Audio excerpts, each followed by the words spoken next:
The FA has appointed Mark Sampson as new head coach of the England women's senior team. This is from December 6th, 2013. Hold on a sec, because there's quite a lot in terms of the women's game. There's been a lot of moving and shaking. Sampson has signed a 4-year contract and will begin work with immediate effect, with his first task being to name a squad for the January training camp in La Manga. The 31-year-old joins from FA Women's Super League outfit Bristol Academy Women's FC and will report to Director of Football Development Sir Trevor Brookin and the Club England Board. He will work closely with the national coaches and the new head of Elite Women's Development at St George's Park to improve England's teams at all level and support the player pathway up to the senior women's team. Speaking of women's football even more, Manchester City have been, in terms of a new beginning for the England senior ladies team, it's kind of new beginning starting for Manchester City, who, as we've discussed before, at the expense of Doncaster Rovers Belles, will have a place in the WSL, the Women's Super League, for 2014. And they're already bolstering their side in preparation for that, because on 15th of November 2013, Manchester City ladies signed England midfielder Jill Scott on a 2-year deal. The 26-year-old, capped 74 times, joins the Women's Super League newcomers after leaving Everton that week. Now, that's not the only move, because Manchester City have also signed on the 22nd of November 2013. They signed England goalkeeper Karen Bardsley as well. The 29-year-old who left Lincoln ladies at the end of last season has signed a 2-year deal with the club. She follows international teammate Jill Scott to the Sky Blues. Now, even more so, City are moving and grooving, because on November 28th, Manchester City ladies signed Tony Duggan on a 3-year contract.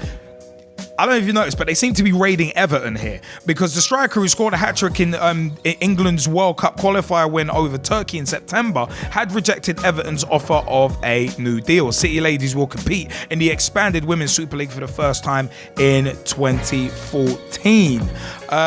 Their plans for the women's game are massive, said the 22-year-old. They are looking to take the game to the next level, and that's what it needs. She added, "The move is a big change for me, and I'm not going to lie, it's been hard. I was at Everton from a young age, and they've done so much for me. As I can say, I can't thank them enough, but sometimes you just need a fresh challenge, and I want to better myself as a player."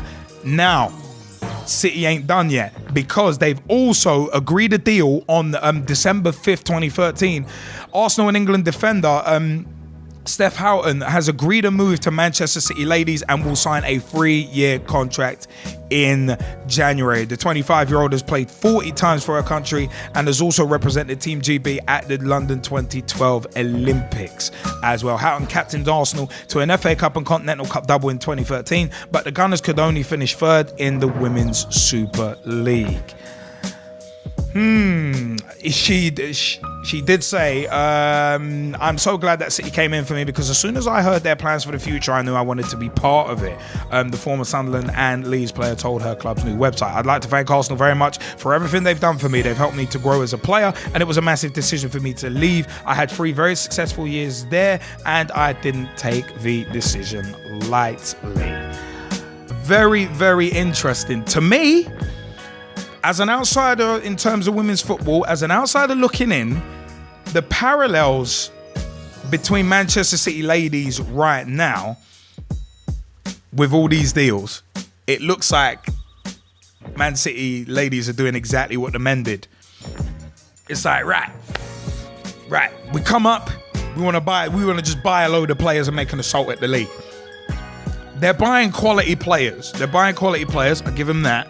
I mean, Steph Houghton at the back, Karen Bardsley in goal, Tony Duggan up top. It's one of them ones, and Jill Scott too. It's one of them ones. They are buying quality players, but I think it's one of them ones where it's interesting that they're all kind of. It's very interesting that they kind of seem to be flocking to Manchester City. I don't know. I mean, for me, I still feel a bit uneasy with Man City ladies after how they got into the WSL in the first place. It wasn't on merit.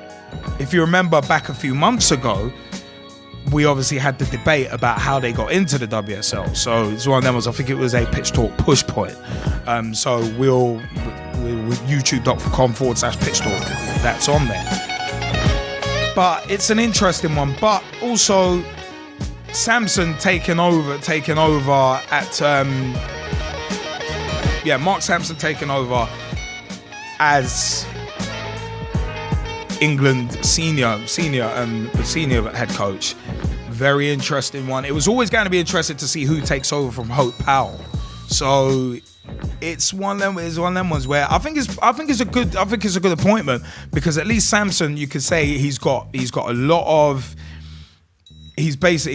got a lot of experience within the women's game. So major props. He's got a great opportunity there. And we've said before that hopefully the women's game is allowed to develop and flourish, because at the end of the day, that's the way you're going to grow a game, organically. You can't force that growth. Hopefully Manchester City are not trying to force their growth in terms of being a force within the WSL. Hopefully they're not forcing that, and hopefully Mark Sampson will get potentially as much time as Hope Powell to make an impact on the England ladies. So it's one of them ones. It's going to be very, very interesting. And you know what? I said I'm speaking there as an outsider looking in terms of the women's game. But on Skype, Pitch Talk 1, add us on Skype, but we have two of the hardest working women in football. Two of the hardest working people in football, who just so happen to be Pitch Talk's resident women's football insiders.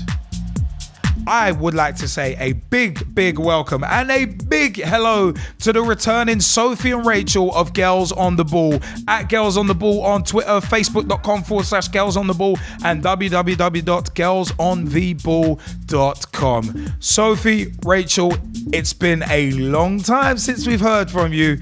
How goes it? And what is your view on Man City looking like they're starting to stockpile some of the better players from the WSL, and Mark Sampson's England appointment? What do you think about them, and how goes it? It's all good. Yeah, no, it's been really busy. Given that it's the off season, you would think it'd have quietened down a bit, but it's not going to quieten down for a while yet, I don't think. It might over Christmas, but then it'll pick up in January. There's going to be a lot of movement all around the place, I think. Not just a City, but everywhere. I think what City are doing, everyone is saying it's because of money, but it's not really. I mean, they're taking the initiative along with Liverpool, and they've gone full time. They're giving support to their players. They're allowing them to train full time. Access to the men's team, access to facilities. I mean, it's a great little project they're starting up. And yeah, how they were announced into the league was not the best, but you can understand why we need clubs such as City and Liverpool around, because otherwise the game is not going to go pro. Yeah. Also, they're not paying players any more than any other clubs are. There's a salary cap, so the players aren't going there for the money. I think that's a smart move, though. In terms of a salary cap, that is a smart move. It sounds like the women's game are learning from the mistakes that have been made in the men's game, and kind of it just makes it slower. I mean, so you can only pay four of your players 20 grand.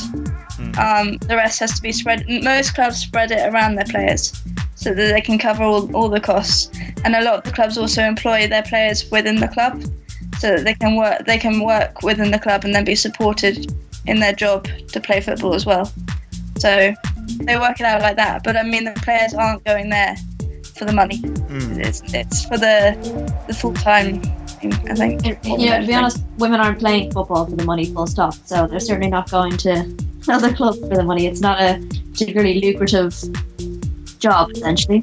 They're playing it for the love of the game. So that's a bit of a rumour that people have started, but it's not actually the case. Yeah, but I mean, I suppose, but I think it's one of them ones where I think a lot of us, in terms of Manchester City, it's a case of everyone's kind of looking at what was done with the men's team and are kind of drawing parallels. I mean, me included. When I was seeing the quality of players,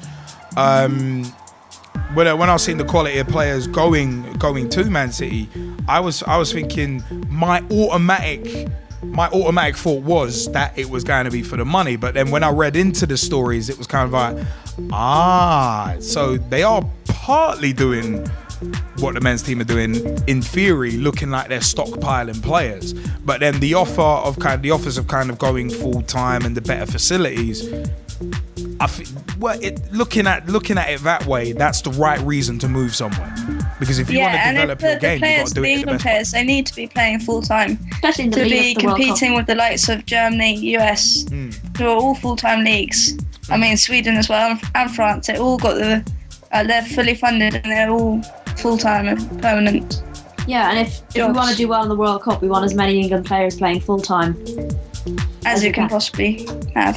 Yeah. No. I mean, I agree with it. I agree with it. I mean, I said from an outsider looking in, it was a case of, as soon as you see Manchester City a few times signing players, you just think it's going the same way as the men's team. And it's like, Also, okay, not many of the clubs have come out to say they're signing. So it kind of makes it look like Man City have just come up and gobbled all the players up, but in actual fact, no one else has really made too many announcements. I think you'll be finding there'll be a lot of signings for Arsenal, there'll be a lot of signings for Liverpool, and there'll be lots of signings for Notts County as well, I think, across the league. I'd say again for Liverpool, considering last close. Not as much as last time. They've just they've lost a few players. American. Their their central defender Whitney Engen. American Soccer have told all their players that they all need to be playing in the NWSL next season. So that means she can't return to Liverpool. Okay. There's one of them ones. So okay. Well, I mean, with that being kind of replacements, then you don't so much mind that, as opposed to a team just looking like they're kind of stockpiling players, which they won't be doing what they did last season. Yeah. I hope not. They've got their team now. I was gonna say I hope not. It'd be kind of seeing a complete different team every season. It's like, wait, where's all the ladies who won the title last season? Oh, they've all buggered off. Wait, what? It just wouldn't look good in terms of player retention. It just wouldn't look good. No. I think they're gonna make a couple of good signings though. To strengthen up there. Obviously they need to replace. There's a couple who aren't coming back, so who are only on 1 year deals, but it's only going to be a couple, not like 13 new players. There's one of them was like Watford's, like the little loophole that Watford exposed. Yeah, let's get 9 players from Udinese. You got to shut that loophole quickly before it starts getting insane. But I think the other trouble is that compared to men's football, the reason why we're having so many rumours and like women have ever normally signed on for 1 year until about this season, or maybe even last season. It was they only ever really signed on for 1 year. Yeah. So there's all this speculation because they've only ever signed a 1 year deal. It's so annoying because there's so many rumours on Twitter and you don't know what's real and what's not. And then you get word that your favourite player's leaving or something, and it's just you just want to know. Yeah, you know what? But that's a bit. But you know, in that regard, it's a case of that's why on the show we don't perpetuate rumors, because it's just too easy. It's just way too easy to perpetuate rumors, and some rumors just get steam behind them. Like, oh my god, like one thing we actually mocked on this show a few months back about the Dubai Football League.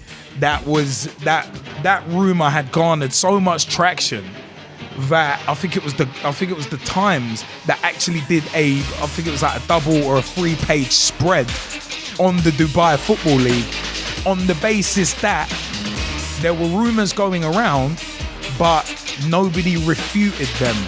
Nobody turned around and laughed in their face and said, "Oh my God, that's preposterous." So they ran it as a 3-page spread, and it's like, wait, hold on, you've got no facts. No one official has said anything about it, but yet you're running a 3-page spread on it. I think that's the danger with. I think that is a huge danger with things like, say, Twitter, Facebook, and believing the hype, believing what's said. But I think it's one of them ones. It all depends on what source some of this stuff is coming from. Because there's a lot of people out there who think they know more than they do, which tends to perpetuate these rumours as well. Yeah, those ITK accounts, I've criticised them I think it was like a few weeks ago. These ITK accounts, in the know accounts, are a load of crap. It's a gimmick, and it's a crap one at that. It's as poor a gimmick as what was that gimmick that Chaz Warrington had Headbanger Mosh had in '99? Yeah, it's about as crap as the beaver cleavage gimmick. It's one of them ones. It's just a terrible gimmick that is never going to get over. But somehow, some people believe those ITK accounts, and it's like, what have you got? They think they've got some sort of inside knowledge, and then the rumour grows and stuff. Yeah. I mean, it's one of them ones. It's not even that time of year for the men's game, and you're hearing rumours. Someone was asking Brendan Rodgers last week about, so what's this about an escape clause for Suarez? And it's like, hey, didn't we go over this in the summer? There is no escape. There is no get out clause. If there is one, I don't know about it, but there isn't one, and I've been assured by the owners that there isn't one. So listen, shut your face and move on. It's one of them ones. Next question, please. Because a lot of the rumors are silly. It's like what was it, Jack Wilshere coming out recently and saying, like I don't know where some of these papers and media outlets kind of get this thing about me being injured from. Like they're just printing nonsense. Yeah. Which, I've been barking about the parasitic media for years. But I don't know. The amount of, there's obviously with the women's game it being the closed season, there's going to be, as you rightly said, there's going to be a lot of more moving about before the next season starts, and it's always the way. It's going to be. I think this season especially, as clubs move around, as certain clubs get stronger, you are going to see the movement of the best players from place to place. It's just going to happen. Because they obviously want the best football and the best way to further their careers as much as they can. I think just be happy that most of them will stay in England. Yeah, I reckon. I think that's at least one thing that can take from it. Yeah. It's a big thing as well. And then also on Mark. Yeah. Mark Sampson. He's we were really happy. Do you think? How well do you think he's going to do though? I think he's very good at getting the best out of the players he has. I think he'll put them in the best positions that they should be in, and he can get them playing, I think, to the best of their ability, because that's what he's done with Bristol. Not that he hasn't had great players, but he hasn't gone out signing a huge amount of players. He's gone and brought people up through the academy and gotten the best out of them and getting them playing the best football they can play. And I think if you look at Bristol's season last year, there were 2 games where they fell short. It was the final game against Liverpool and the FA Cup final against Arsenal. And yeah, you can say they're big games, but it was still a really young squad. And I think that has more to do with the young squad as opposed to the manager. Yeah. Yet when you look at when they played Doncaster in the second last game of the season, and they were 3-0 down at half time. And apparently, according to some of the girls, Mark Sampson came in and gave the speech of his life, and they all went out 1-4-3. Like, I think that's the kind of thing he can bring. He's a great man manager. He also plays a really nice style of football. Bristol play a lovely style of football. Yeah. He focuses on entertaining rather than just parking the bus. I think he's got a great potential, and he's young as well. It's a really brave move by the FA. Yeah. But I think it's one that had to be made. So, like I said, credit to Brent Hills, but I think it was unfortunate for him that he had been with Hope Hell for 12 years or something now.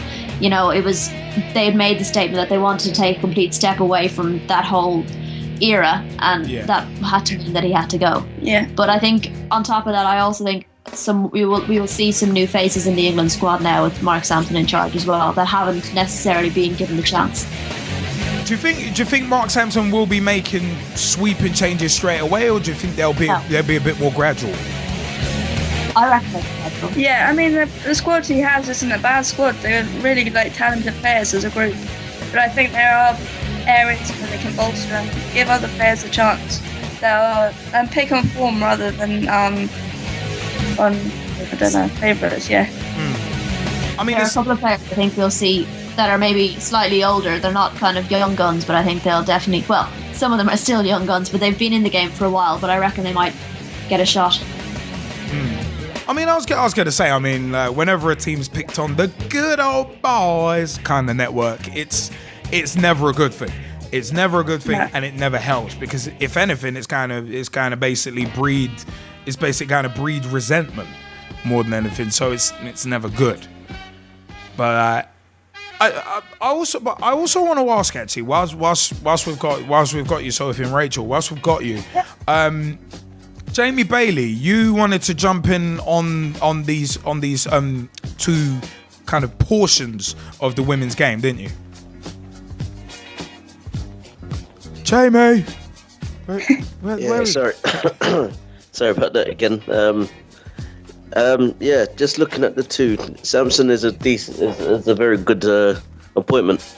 I've actually sort of watched how Doncaster Rovers Belles have done. Bristol Academy have done over the past season. And I looked on the WSL for the past 2 seasons, and obviously Liverpool have made the biggest jump, because they were bottom the season before and finished champions the season after. So hopefully he starts picking players who are more deserved of their position. And this is what I was talking about a few weeks ago with the men's game, where there's a lot of players who are still loyal to the cause in terms of who they're suggested to. But again, I just don't think we have to stick with those players, and you'll see it in the World Cup as well. Hence the reason why everybody's already doubting their chances. So, but looking at the women's game, coming to the next WSL season, I think Arsenal have a few tough challenges now, and it's going to be a big. I think some of those teams are going to be more difficult in how they play. Obviously, Arsenal were playing in Europe, which kind of flanked half of their seasons, and obviously not all of them are actually full timers. Obviously, Rachel Yankee's not really a full timer anymore, and a few others are starting to dip away from the full time area.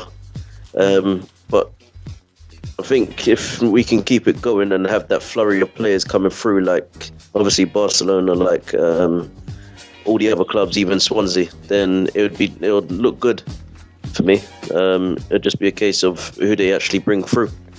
But my question for the girls is, do they think Sampson will bring in new players, or will he try and develop a team strong enough for now, so that when he sees the new players, he'll bring them in for the next tournaments, rather than try and start afresh now? I think because of who we have, not to say that we're going to wipe the floor with teams or anything like that, but I think because of some of the teams that we are playing in the World Cup qualifiers, I think we will see some new faces, and I think he will give some players a chance. I think if, say, for example, like we beat Belarus or whatever, if we win a game 6-0 in the home leg or the away leg, I reckon he'll probably give a few players a chance in the other games. What do you reckon? Yeah, I think he'll be playing with his team. I mean, at the moment, with the team that Brent Hills was picking, it's quite a young squad. Like I mean, Gemma Bonner has come in, Jade Moore, Lucy Bronze. They're all being played now, and I think he'll just tinker with his formation a bit and see who fits where. And then I think, I mean, the likes of Gemma Rose, who plays central defence for Bristol Academy, I think she might have every shot of coming back in. I think Gilly Flaherty might get a run out as well, because I think for me, she's been an outstanding defender in the league, and she tends to get overlooked. And maybe Gemma Davison as well. I mean, with Rachel Yankee's kind of been phased out a bit, and I wonder if Gemma Davison could be potential replacement. Well, the fact is that Rachel Yankee probably won't make another World Cup, so you do have to start looking for her replacement, I think. Well, she's focusing more on coaching nowadays anyway. I mean, obviously with Manisha Taylor doing who's a friend of the show and has, of course, in 2012 sat down for a Pitch Talk Meets with us. and obviously they work together on the Rachel Yankee football program. So I think even Rachel Yankee is seeing that she's coming maybe into the twilight of her years would be the nicest way of putting it. I mean, she might go to the World Cup as one of those players for the experience. She might be the Kelly players. Smith of the Euros. You know what I mean? To do a bit, to do a Beckham and. To do a Beckham, you know. What? Just come on and take free kicks. Come on, set up a goal and keep us in it. Yeah. Or just put him into the side, even though he's got a broken toe, and leave him on the bench just for the talks, like Fabio Capello did. Well, I was going to say, you don't want me to go down the Theo Walcott route. Let's cut that off right now. That's true. I think Yankees like Smith in that you can't guarantee her fitness, but when she is fit, she's worth having. You know, like, you gotta have her kind of thing. Sort of like Ryan Giggs then, yeah? Yeah. Hey, Ryan Giggs could guarantee his fitness for his yoga. True. And I'm not even mocking by saying that. It's one of them ones. There's Ryan Giggs' yoga. Apparently it's pretty good. There's no, it's not called yoga for regular guys anymore. DDP yoga. There's that as well. So I was gonna ask. I noticed that the England women's under-17 squad didn't make the trip to Dubai. I think. Costa Rica. Sorry, Costa Rica. Why have I got those two stuck in my head? Anyway, yeah, I noticed how they didn't make the trip. Do you think there would be any changes at that level? No, I think they did. I think they did really well. I mean, they should have won the game yesterday. They had a goal disallowed for offside, which was, I don't know. For me, it was blatantly onside. So I think they were robbed a bit, and they lost on penalties. The top three in the competition qualified for the World Cup, and they came fourth. They did really well, considering that they don't play full time like the Spanish or the Germans. I mean, they aren't supported in the same way, but they're getting better, they're getting stronger, and we've got some great talent coming up through the ranks. It was great to see some of the players out there. You can tell when they get fitter and stronger and bigger that they're going to be good. Okay. Because I suppose we're not having to worry about. I was just gonna say something about we're not having to worry about who's gonna beat England on penalties in the women's game or the men's game. No. All right. They were unlucky though. They really were. I was gonna say it's one of them was. I mean, Mark Sampson has been tasked with kind of not just helping the senior side, but also having some sort of input at all levels. So that's going to be very interesting because he's got a huge opportunity to really kind of, similar to Hope Powell, just really etch his name in stone in terms of the I don't think they will make too many changes coaching-wise down those levels. I mean, they've got some great young coaches in place. I mean, the under-17 coach, Lewis Fiddler, she's brilliant. And so is Mo Marley, who was kind of picked for the England job. But I think he'll keep them because they are talented. Yeah. All I can say is that under 17 level, the surname Fiddler is quite unfortunate. I'm sorry, I couldn't help but make that joke because me being the wrong in that I'm always gonna make that sort of joke. But no, it is very interesting. It is very interesting to see. It's going to be an interesting journey to see where the England women's team goes next and how well Manchester City do next season. Yeah, it is. It's very interesting. It's going to be a good season, I think. Definitely. We'll have to see if they buy themselves the championship then. Well. They're not buying themselves the championship. It's not the same as the bloke. It's not the same as the bloke. Everyone keeps saying it to me, so I've just become so resolute against everyone saying it to me. I'm just going to argue. You know, I'm looking forward to seeing how they do, because if I am with the Arsenal ladies, then I'll probably will be saying the same thing anyway. Yeah. Oh my God, he's just gonna be like, no, Arsenal ladies good, everyone else bad. Get away. What Arsenal ladies should do is follow in their footsteps and try and implement the same thing. Oh, we've started already. Hence the reason why I've got London Colney on Thursday night. He's like, that is what you call blowing your own trumpet. It's a good to and fro. I don't mind working with this. This is a good to and fro for the women's game anyway. That is what you call blowing your own trumpet. This is just trying to say, I'm good for the women's game, damn it. Look at that. Oh my god.